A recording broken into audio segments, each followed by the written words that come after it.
Welcome to episode 66 of the Blathering. I'm Ken Napzok. My camera angle, I gotta fix this.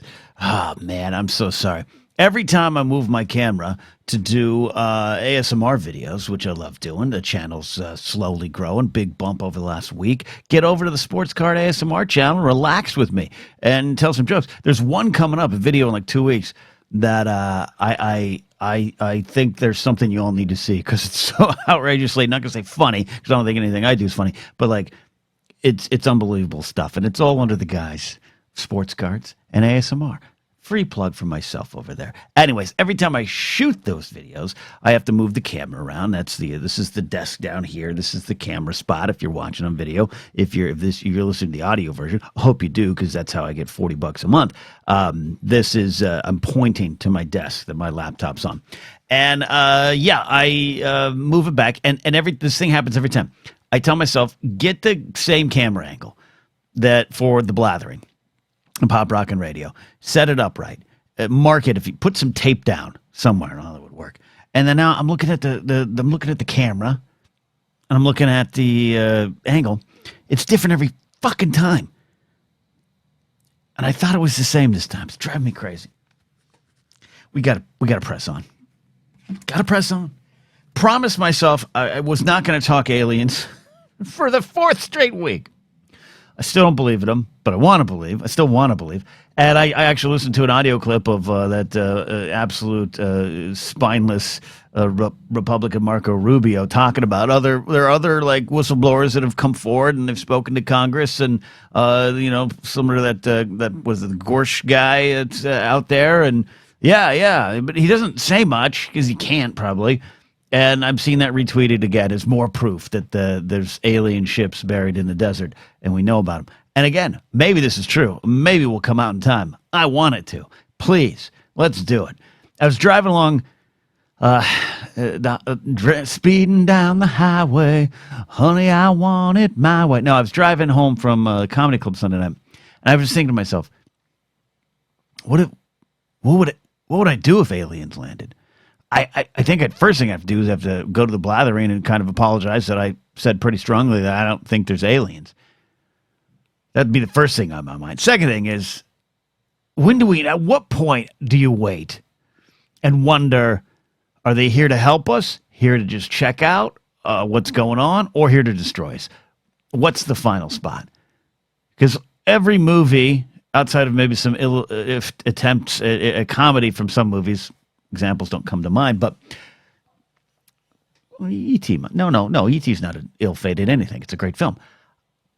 But, Battle Los Angeles, a movie I like. Independence Day. I like Independence Day. Some of the other films of that ilk. Spielberg's version of War of the Worlds, one of my favorites. At what point do you fucking run? When the cracks are in the asphalt and there's a loud sound and a big thing pops out. Go. But at what point, like, if I'm driving down the 210 freeway, heading back from, like, a vet appointment outside Pasadena like it was today, Baxter did well, by the way. Thanks for asking. I was thinking about it again. All right. I look out, because I can see downtown L.A. from that freeway. I look out. There's this flying saucer. Where do you go? What do you do? I think that's kind of what Will Smith had to deal with in Independence Day, right? Comes out for the morning paper. Yeah. There was a lot of time between that and the countdown before Goldblum figured it out and all that stuff. And his dad, Judd Hirsch, there was a lot of time. Are you grabbing what you can? Laptops, Funko Pops, dogs, and heading out of town? Or are you like, yeah, maybe we'll extend our hand? I don't know. It's a fair question. And I'm wondering if that's fueling some of my apprehension for maybe admitting that, I don't know, aliens are here. They've crashed here. They're hanging out here. They've had Arby's. I don't know. Maybe that's some of my fear, is I don't want to have to face that. A lot of tough things in the world none of us want to face. I don't want to add aliens coming to Earth or emerging, showing themselves. I don't want that. Maybe that's the truth, and I have to admit that. Deep thoughts here on the Blathering. Deep thoughts. I don't want to make light of anything last week. I really don't. But what a crazy week, right? The ongoing and the tragic end, which turned out to be a sooner tragic end of the Titanic sub Ocean Gate, that playing out in real time. Everything going on there, the discourse around that, the public, I think, morality test that kind of was.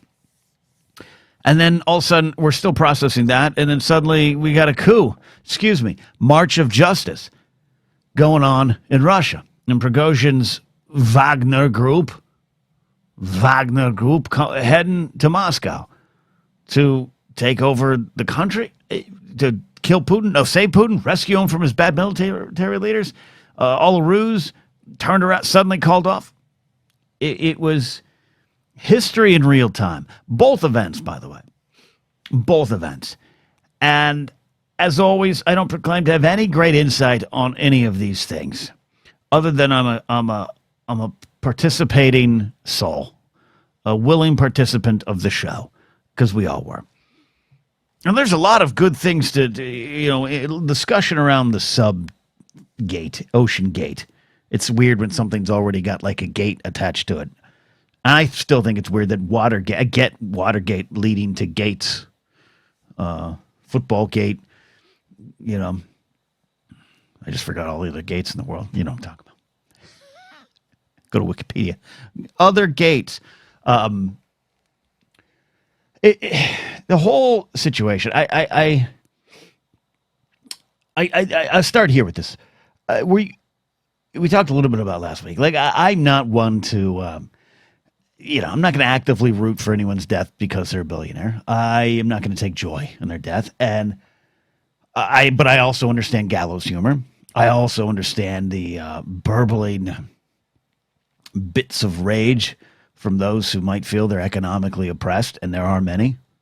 I mean, I'm not doing great myself, and there's people worse, right? We're all feeling it. And there's people who have felt it their whole lives. There's cultures that felt that for their whole lives. And so,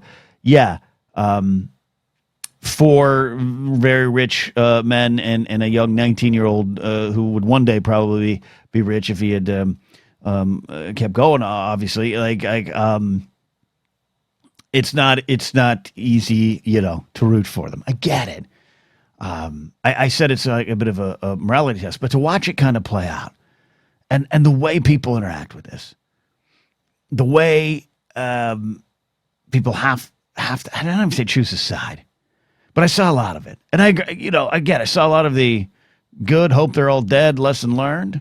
I saw a lot of the, hey, don't you do that? And I'm on more on that side of it. Don't you say those kind of things? It's human life. I kind of believe it's not just what you're fighting for, but it's how you're fighting for. But that doesn't mean I've been perfect in those ways as well. So I get it. And again, I really appreciate gallows humor. Totally do. Little dark streak of comedy runs through my veins. So totally get it. I just also think that's how we process it, all of it, as this is happening.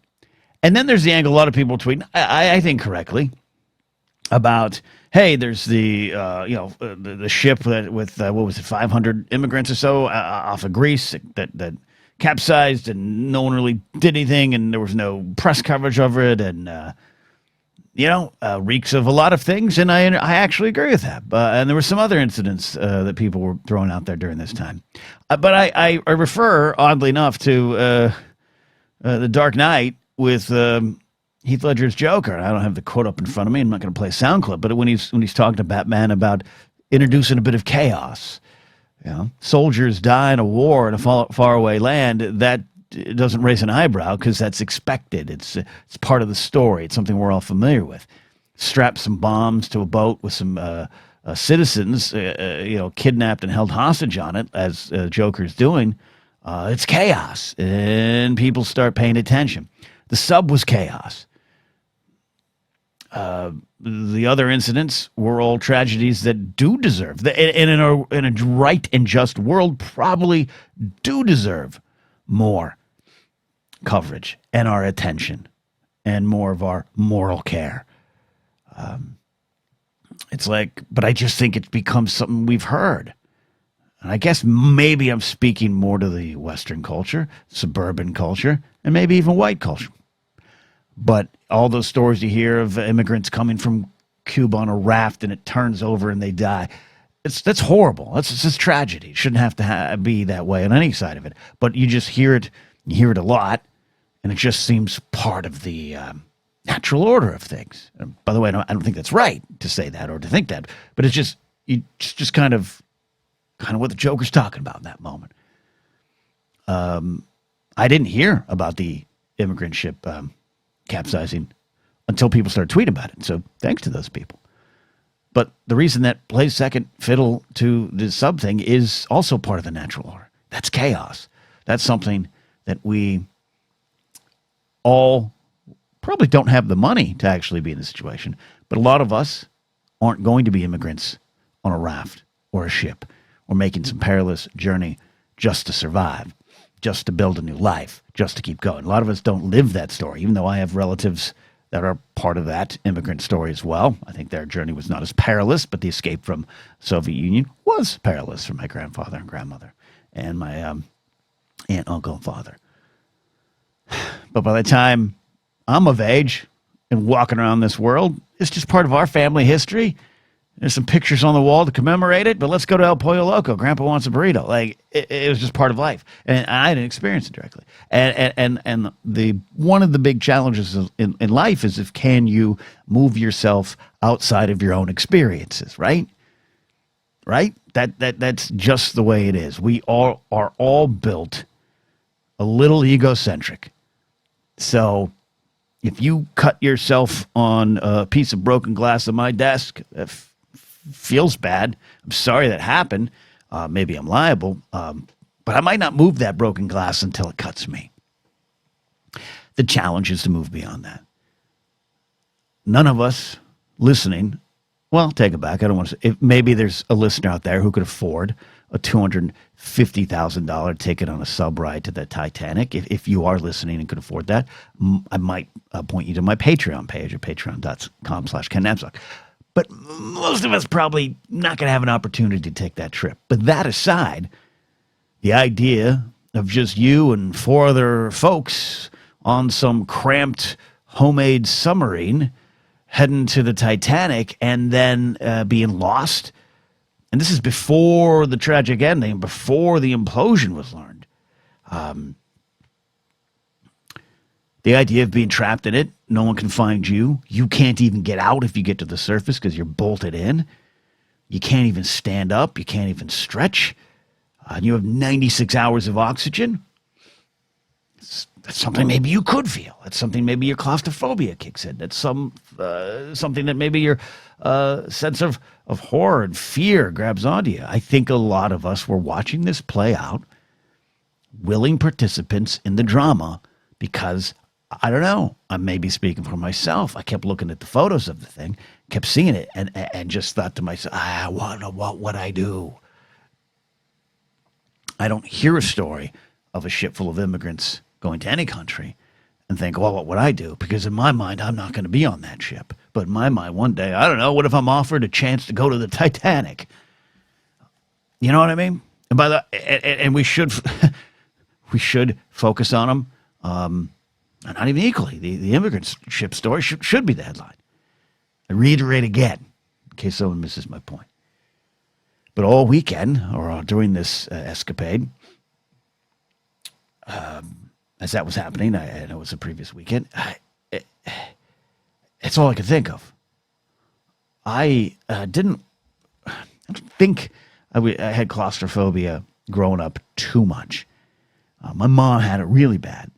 I didn't really pick up on, it's an issue I might have, until I felt trapped in, oddly enough, a sleeper car and an Amtrak train in the bunk. I couldn't get out. I had to strap some safety harnesses up, and I tried to turn around. I got stuck, and I panicked, and that's the first time I realized, I can't do that. The thought of having an MRI face up has, I don't need one, by the way. Nothing's happening, but the thought of having that and being completely encased, I've woken up in cold sweats, right? So putting myself into that sub, There's a couple times this week, during I keep saying this weekend, during the event, that I had to tell myself, stop thinking about it. Stop thinking about it. And that's human nature, to be drawn to those kind of tales and those kind of stories. And then you add in Twitter for the most part, but any form of social media where you can broadcast your thoughts on it, much like I'm doing right now. You can tweet out a thought. You can tweet out a joke. That's the story playing out for all of us. That's how we process it. I've said this before, and you've probably experienced this type of thing as well. The morning of 9/11, watching it on our little tiny TV in a Canoga Park apartment with me and 3 other roommates. We made some of the best jokes we've ever made.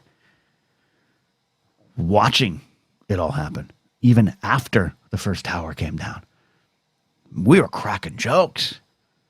We were thinking, wait, maybe it's going to attack downtown LA. Should we go see it? What are we going to do?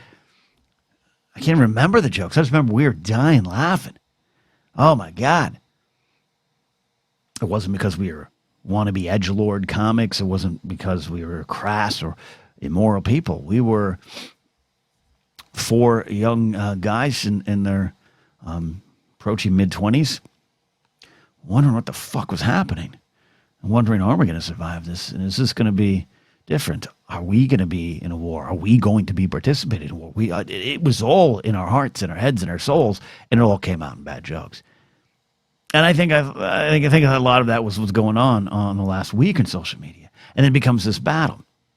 Someone makes a snide remark about who gives a damn about the billionaires. Let them implode. Someone then tisk-tisks them. Someone then tisk-tisk the tisker. Someone then tisk-tisk the tisker. And it goes in a circle. And it's part of the show. I was watching it unfold. The aftermath. I was watching the aftermath just as much as I was watching the tragedy as it played out. And I think there's some valuable lessons to learn from it.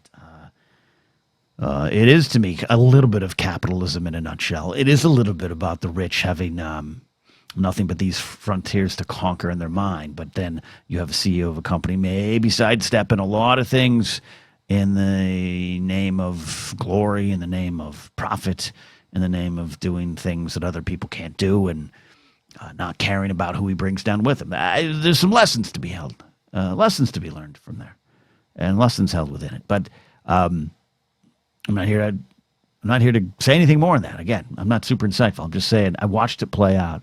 I watched everyone have those reactions. And at some point, I just wonder when, if, or can we all just kind of stay silent? What happened to just taking in the information? I don't want social media to go away. I actually don't. I don't want digital media to go away. I don't. That's why I'm here. Without it, I don't make money. I just sometimes look at the people participating at a level that I can't comprehend and wondering, can we all just sit down for a second? Can we all just shut the hell up and let life play out? I don't know if even that's right. But that was my experience with that. Still dealing with that, as that led into this insane coup that wasn't in Russia, which had, and still has, I think, potential worldwide implications. It's a breeding ground for conspiracy theories. You know my thoughts on it. And I totally get it this time around. Don't trust those Russians. Trust me. Don't trust them. But I also think it's kind of what it is on the surface. It is another insanely rich person who, after selling all the hot dogs he could and making all the money he could by taking over a large percentage of the food contracts in Russia. I think I saw the stat of he had like 90% of the food contracts for the Russian military, the Russian Ministry of Defense, becomes an oligarch, one of my favorite words to kind of say correctly, because I also kind of want to say it incorrectly. Oligarch. Becomes rich beyond belief and decides, you know what? I'm going to start an army. Private contracted army, because I can and I want to, and I'm going to go to the battlefield dressed as a soldier, and I'm going to lead like the general I want to be, and I can, because I'm rich, and I am at the top of the food chain, literally, and this is what I'm going to do. And it was a weird thing to watch, and I hope you were watching it. I really hope you do. That's the thing. I don't. If you turned away from the sub disaster, more power to you. If you watched every second of the sub disaster, that's fine too. I was somewhere in the middle. But this is one of those incidents that I thought could be. I mean, it was 1917 all over again. The Bolshevik Revolution happens during World War I.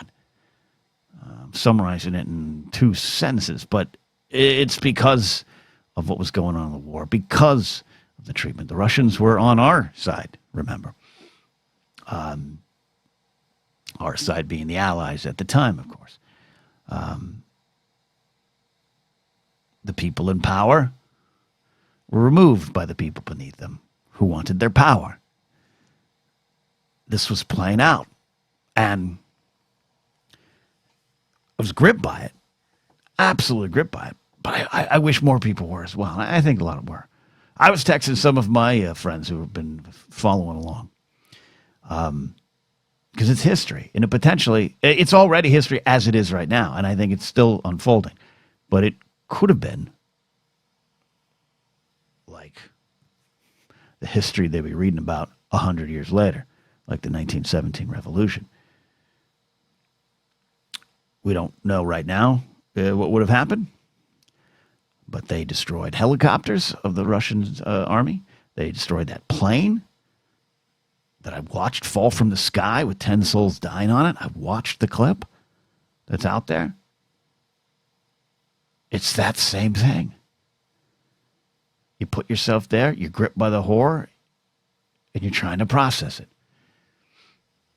A lot of theories. None of them hold water to me, but I think we all should pay attention. I don't think it's done, but I do think it is what it is. It's power. It's greed.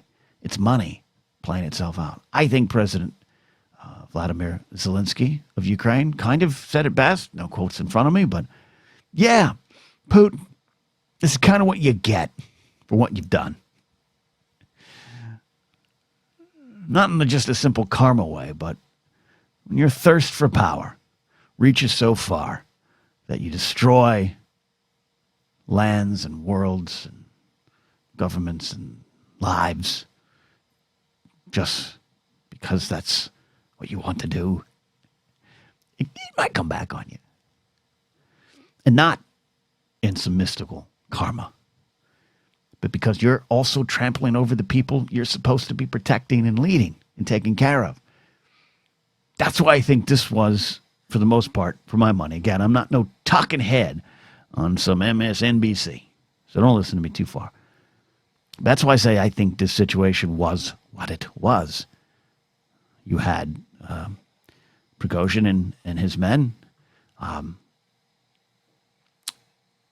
without enough ammunition, what they felt being slaughtered on the front lines, other Russian conscripts or criminals forced to fight, press ganged into the army, being slaughtered. And by the way, we're not rooting for Wagner and the Russians in this situation, but they felt, as human beings who believed in whatever cause they believed in, that this wasn't right. And then now you're attacking us. For my money, by the way, the actual missiles fired at the Wagner base, I don't know, but I do believe there's probably something there was probably something in the works to remove Prigozhin from within. I could. A lot of people falling from high places in Russia if you speak out against Putin. So I don't doubt that for a second, and nor should you. That's why I think it was what it was. F it. And it wasn't a spur-of-the-moment thing from most accounts. Some saying U.S. intelligence had a good lead on it. Ukrainian intelligence had a good lead on it and might have even been communicating with them. Again, take that as far as you want, but they go and do this, quote, march for justice, almost just to show that they can.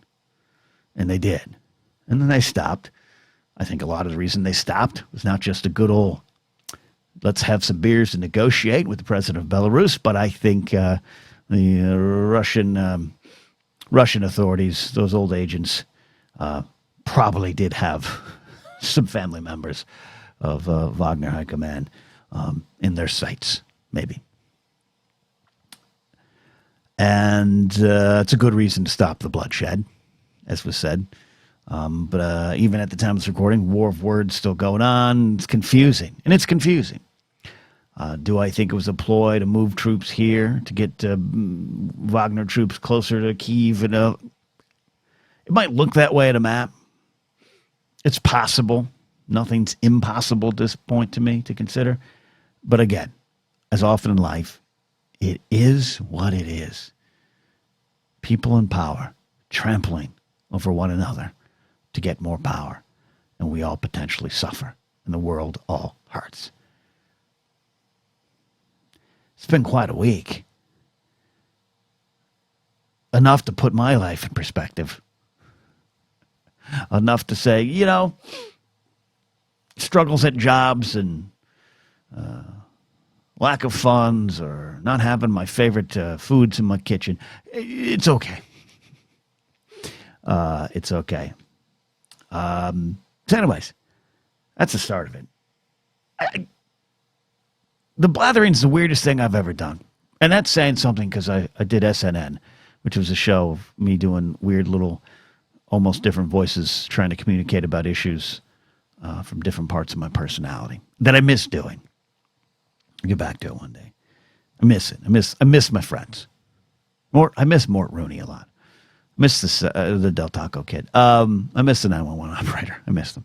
But this is a weirder show because it's not just that I don't know where it's going to go, and that's part of the advertising plan.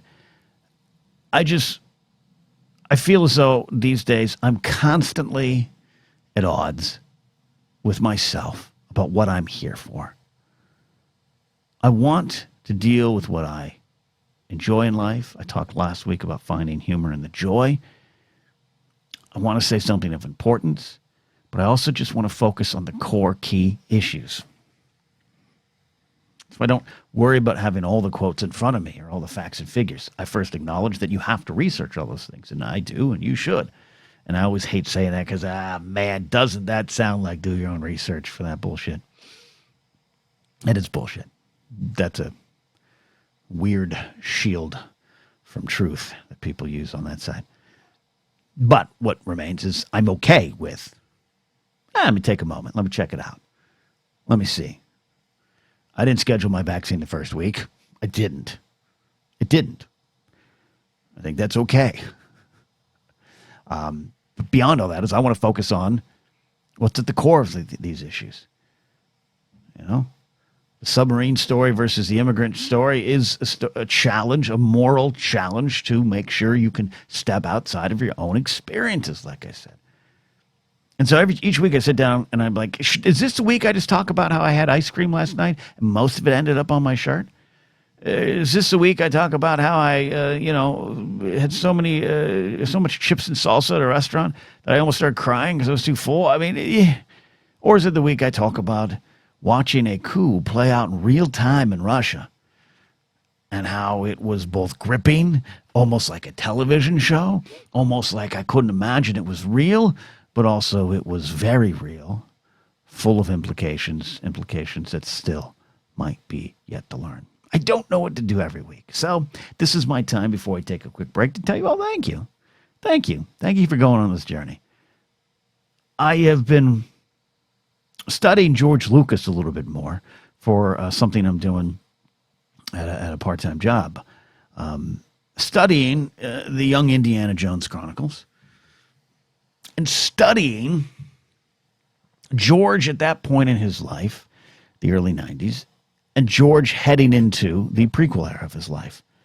He's around my age, George Lucas was when he made the Young Indiana Jones Chronicles, 47, in some of the articles I'm reading from 1992 when the show came out. I almost do want the quotes, but it's not the spirit of the show. I've stumbled on these articles because the thing I am working on is that the Young Indiana Jones Chronicles was one of the first big times. I would argue Return of the Jedi had a little bit of this, or maybe even Empire Strikes Back. You could actually argue that. Of George saying, I know you all want me to do this thing, but I know what I want to do, and there's a great purpose behind it, and I'm going to do that. Empire was a challenge for people in 1980. Return of the Jedi was, and for some still is, a challenge. Those little cute teddy bears and whatnot. But those were still big-time blockbuster films that continued to change the world, right? And then George does some stuff with Spielberg over Indy and Last Crusade and all that stuff. He builds up ILM. His company starts Edit Droid, which creates a new way to edit films and projects digitally, which leads to a sale to Avid, which leads to the Avid editing system. There's digital compositing, all these kind of things in and around George or coming out of Lucasfilm and ILM. And he's inspired to go back to tell this story because he keeps getting asked, what was Indiana Jones like as a kid? So he decides, let's find out. Let's tell the story. But I found some interviews today from 1992 where George Lucas was saying, I'm interested in this emerging thing called multimedia. He gives an example in one of the interviews. So there's an episode where young Indy walks around in what was then at the time British East Africa. This is the Theodore Roosevelt hunting episode where he kind of teaches those around him, after he learned it from a young local indigenous boy. Hey, maybe we should value life and maybe not hunt so many animals, and they're needed for this, and it's a symbiotic circle. These are themes that will show up again in The Phantom Menace. But it is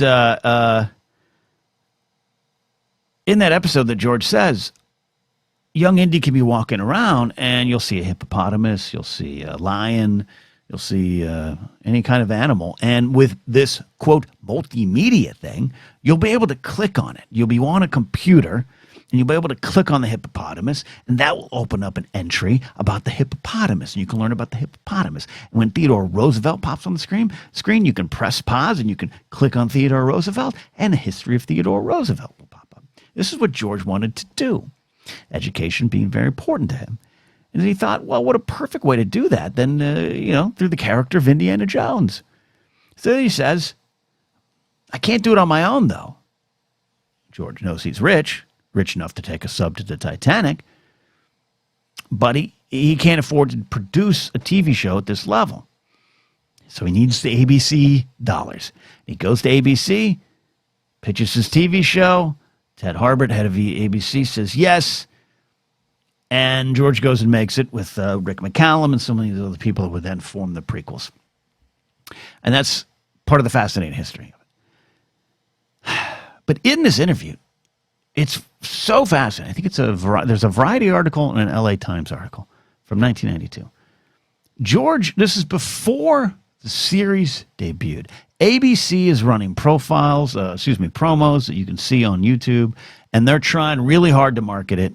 It's the Young Adventures. Before Indy went out to the world, before the world learned of Indiana Jones, he went out and learned the world. And it's fascinating because now I've seen most of the episodes again, and to see where they cut it up. This happens and this happens, and it's like one of those old style promos where like, hey, and then you're going to want to see Indy chase a cat, and then they show the cat. It's like one of those weirdly paced promos.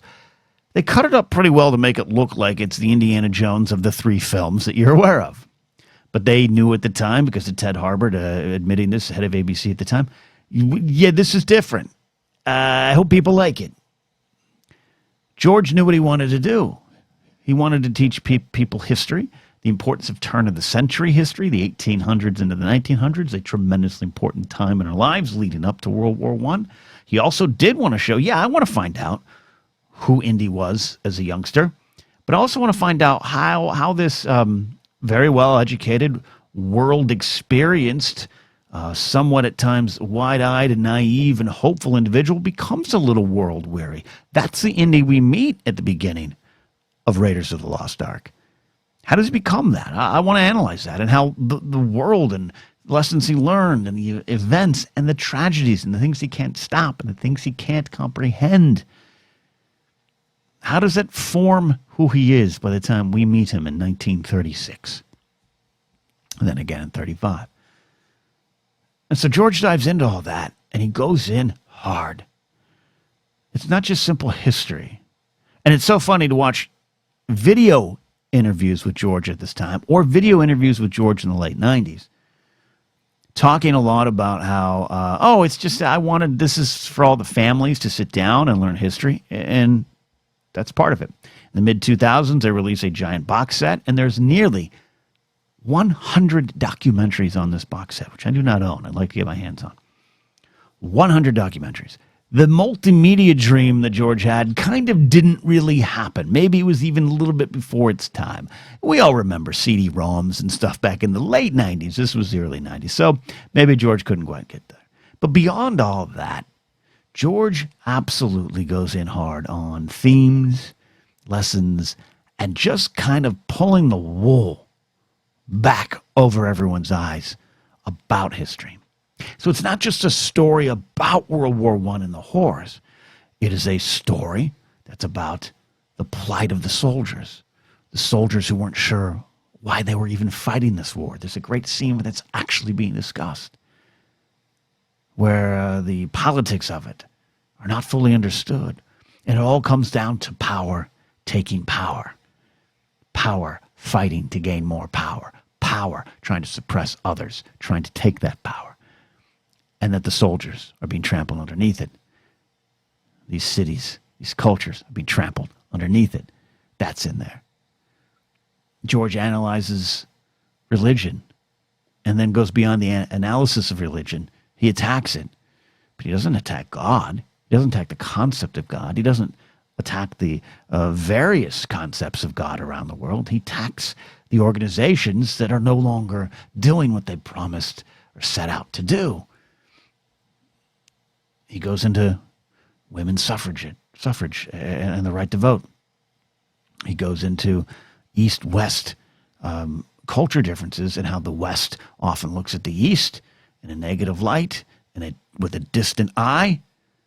Episode where Indiana Jones almost dies, the 10-year-old version, because his mom refuses to take have a village doctor take him in and provide Eastern, quote-unquote, Eastern medicines. It's fascinating stuff. George goes in on all this stuff. And some I've said before in podcasts. I've even said this on Force Center. We'll say again, and we'll talk about it. Hopefully you'll see the projects that I've worked on. But throughout this, in this interview for 1992, George says to us and says, basically, I know people are going to have a hard time. This is not what they expect. They're expecting Indiana Jones. They're expecting, he doesn't say this specifically, but they're expecting River Phoenix, as was I when the series debuted in 1992. Great idea. I love that prologue of Last Crusade. Yeah, absolutely. Got Corey Carey and Sean Patrick Flannery playing young Indy at two different ages. Let's do it. I'm excited. Let's crack that whip. Yeah. George says in this interview, this ain't that. It's got some action. It's got some big sequences. But George says this ain't that. And in the interview, he says, goes into details about what he wants to put out in the world, why he's telling these stories, why he thinks they're valuable, why he thinks people need to hear them. There's a great interview clip separate, I think, of Rick McCallum, the gum-chomping producer of the prequels, who says correctly that here in 1992, this is one of the first times on a prime time American television program that the main character will not get his education of the world through Western eyes.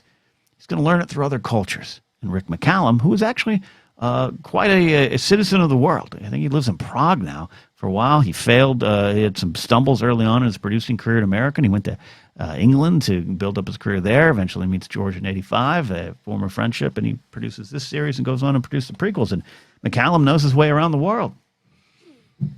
I thought that was a very valuable, crazy thing for him to say. Yeah, crazy in the sense of, here's this crazy idea. Indiana Jones is going to learn about the world through the eyes of the world, not the West. And George says this in his 1992 interview. He says all these things. He says, this is what I'm doing. I really just want to teach people about the world and the lessons from history. I want it to be multimedia. I can't afford it. So I decided, let's do it as a television program. And you all ain't going to like it because it ain't what you expect. And the interview ends with George saying, I do not want to change things. Just for the idea of getting some sort of success. I do not want to change my approach, my intent, the why of my story. I want to tell the stories I want to tell. Success be damned. And that's George Lucas in the early 90s. And that's George Lucas in the late 90s and early 2000s. And George Lucas is probably his entire life. Remember, even Star Wars is, I couldn't get the rights to Flash Gordon, so I said, F it, I'm going to do my own. Because I think we need these stories. And I think we need to have modern myths for the kids of this era. Joseph Scrimshaw always refers to him on Force Center as the rebel in flannel. I'm not super rebellious, and I'm not doing anything as important as George Lucas. But I've struggled again this week. Struggled again this past week as the world's gone crazy, and I've tried to find the perspective, and have had it, of looking out at other people I know doing much better than me. When whatever that much better is, who knows? Who knows how real it is? But we all are in that spot, right? You don't know the struggles people are hiding. You don't know what's actually going on. An Instagram photo looks great. We get it. I get it. But I don't have the numbers. I don't have the money. I don't have, not the fame. I don't need that. But I don't have the influence. I don't have any of these things that other people I know have. And I feel they're doing far less important things in the world than what I want to do. And all I want to do is gather around the table with all of you and just start thinking outside of our own experiences a little. Realizing the words matter. And I was moved today, actually, by reading George Lucas's words. There's a reason I love the guy. I'm going to do what I want to do. Now, George made some money a lot of us haven't made. And maybe that's a little bit of a nice cushion to land on. I think that's a fair criticism. But I think this is also what George was in college and what George will always be until the day it's time for him to head on up and maybe tell some stories elsewhere. That's why his work continues to move us. And I implore you to check out the Young Indiana Jones Chronicles. They're 22 movies. At times they're a little long and quiet. Times they look like the era they were made. But time and time again, I'm blown away by what George put in. And the writers, a bunch of great writers and producers and people behind it. I'm surprised with what they put into the show. And what George said, nah, this is what I do. I don't care if it ruins me. I don't care if it destroys me. This is what I need to do. It's valuable. It is valuable. I guess I owe you a break. All right. I guess so. All right, here's what we're going to do. I'm not even going to do the music this time. No music this time. Podcast, you get a break. Video, I'm still here. I don't want to go too much longer. I had a great set of comedy this weekend. A great show. Jake Lewis and Friends. Great up and down. And every comic did good. And for the first time in a long time, there wasn't an incident on stage, meaning for me, I didn't sit there and watch a comic completely spew bullshit, right? Not every comic had 100% great set. I had a pretty good one. Mark Ellis had a great one. Jake Lewis had a fun one. But every comic did what they wanted to do. And every comic, I felt, understood the assignment. And that's increasingly rare when you do shows. Increasingly rare when you do stand-up comedy shows or attend them. Stand-up comedy seems to be a very misunderstood art form, and I do believe it's an art form. And I saw it play out again today, and I'm not here. There's the clip going around of Roseanne Barr and Theo Von's podcast making what they claim are sarcastic, satire-based jokes to prove a point about censorship. Other people just say it is what it is. It was horrific. I would say it was horrific, and if it was an attempt of satire and sarcasm, it was a little lost, even with the full context of a larger clip. Also, Roseanne's history is hard to trust. I don't know Theo Von. I've been around Theo Von. He couldn't pick me out of a lineup. Mid-2000s, he was always at Room 5. Thought he was very funny then. Always very nice to me. I don't have much more to say on him, and he's just doing a podcast. And sometimes you're stuck in that driver's seat, and the passenger's doing crazy things, and even though it's easy to armchair quarterback it to say you should have done this and should have said that, and I think some of it is more than justified to throw at him. Sometimes you're just there. That's all I'll say about that. And Roseanne's Roseanne. And by the way, I want to declare, as a comic and someone who's studied the history of stand-up comedy, Roseanne has her place in history as a comic. She really does. This happens a lot, even beyond someone, an older comic, John Cleese, for example. Love Monty Python, but Cleese is, chipping away at his legacy a lot with how he is. You see this happen a lot. But even outside of that, I think sometimes some of the bigger entertainers, comics, bands, but we're talking about comedy, they're of their time, meaning their humor can translate to maybe any era, but they're of their time. There's a lot about Jerry Seinfeld I don't really love right now. I think I've seen a lot of interviews, and I'm like, what is he thinking? What's he doing? But Jerry's humor is sometimes lost on the generations that came up behind even mine. They didn't watch the sitcom. They weren't around when he was on top. They don't realize how actually groundbreaking he was. How simple, straightforward, and slice of life he was actually pretty groundbreaking. He emerges in the mid to late 70s. It was that kind of comedy was still fresh. Yes, you had Lenny Bruce doing his stuff early on. A lot of you have seen Marvelous Miss Maisel, maybe know a little bit more history of comedy than that, but look at Carlin, the different phases of his career. His finally, like, I'm putting aside the kind of old school vaudeville, and I'm doing something different. And there's always important things done in every style of comedy. But I think that's sometimes lost. I'm going to say this right now. You do not lose Roseanne's place in the history of comedy. She's important in it. I think she is working hard to lose her place in the history of comedy. I wouldn't want to be on a bill with her right now. But I just feel it's important to say.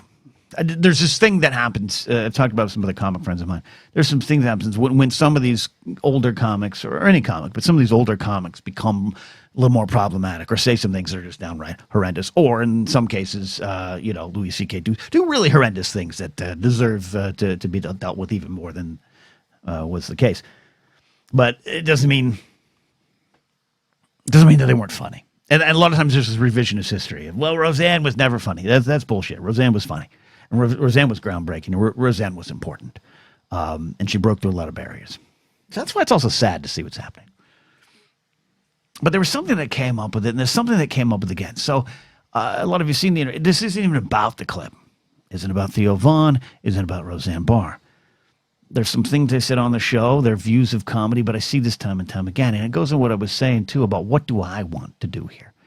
Why am I taking the stage? Why am I getting in front of a microphone? Why are you going to work? Why are you getting up every day? What is the reason? There's this idea that was put out there, and like I said, it's discussed a lot of spots of the comics are out there. The last form of free speech, telling the truth. What is the truth? Because the truth, Roseanne's statement was the truth is mandated, which has led into those comments, which I got to be honest, beyond just bizarre and kind of just batshit comments. I just didn't understand. Even I watched a lot of the interview to try to fully, like, all right, I do believe context matters. I do believe you can clip things out.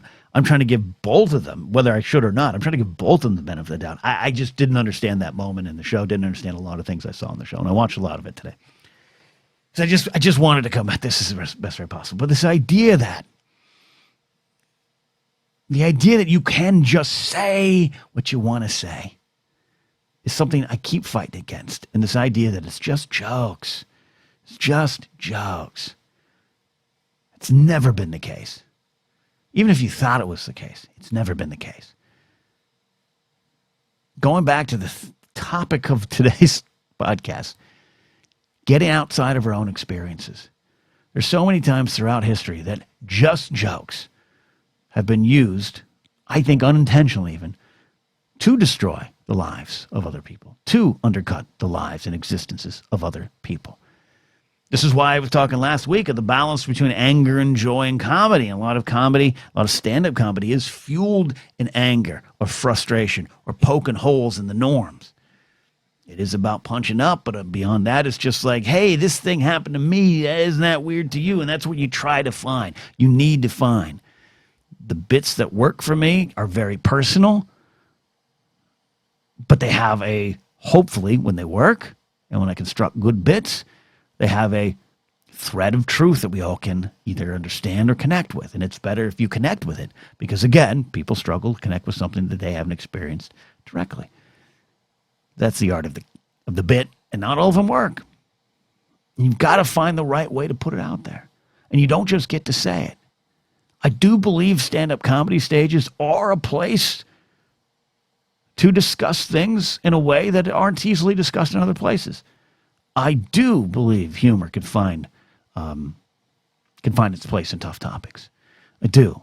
So again, even in regards to just comics out there, I always want to try to give comics the benefit of the doubt. But I think I see that microphone, and I think I see these podcasts being wielded as these hammers of truth. And they're just being flung around, and no one's caring about who they're hurting. And it all comes down to that kind of thing for me. The empathy, the lack of empathy. Stand-up comedy is an art form. Or stand-up comics artists? You tell me. That's a pretentious word. But I do believe it's an art form. And it's an art form that has some inherent skills needed, but also some learned skills are required. And it is about connecting with an audience. And it is about putting your truth out there for other people to see. Totally. And it's wonderful. And next to radio, it's my favorite thing to participate in. My favorite thing to get right. And I get it wrong a lot. But like in life, words matter. And how you take your words, you take your jokes, and how you swing them around haphazardly for the sake of simply doing it. It's shallow to me. It's harmful at worst. And it's not why I want to keep doing things. I want to make people laugh. I want to have silly bits. I want to tell stories about birds pooping on me and eating too much tacos and all those kind of things. I don't think everything needs to have deep, deep meanings. But every time I get on stage, I want there to be a reason I'm there. And I don't want it to be to hurt. And you got to be clear about that. Words matter. Get outside of your own experiences. Maybe, just maybe, we'll all start having a better world. Follow me on Twitter. Go to Patreon. That's The Blathering.